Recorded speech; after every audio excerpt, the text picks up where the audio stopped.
வேலைக்கு செல்பவர்கள் முதல் இல்லத்தரசிகள் வரை பலரும் பணி நெருக்கடியால் காலை உணவை தவிர்க்கிறார்கள். இதனால் உடலில் இரத்த சர்க்கரை அளவு உயர்ந்து மதியம் தீவிர பசி ஏற்படுகிறது. காலை உணவை தள்ளி போடும்போது குளுக்கோஸ் கட்டுப்பாடு தடுமாறும். உடல் இன்சுலின் சுரப்பை சீராக செயல்படுத்த முடியாது. நாள் படும்போது டைப் 2 நீரிழிவு, டிஸ்லிபெடமியா, இதய துடிப்பு போன்ற பிரச்சனைகள் உருவாகும்.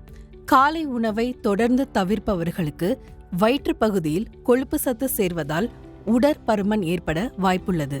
இதனால் இரத்த அழுத்தம், இதய பிரச்சனைகள் தொடங்கி ஸ்லீப் ஆப்னியா எனப்படும் தூக்க பிரச்சனைகள் வரக்கூடும்.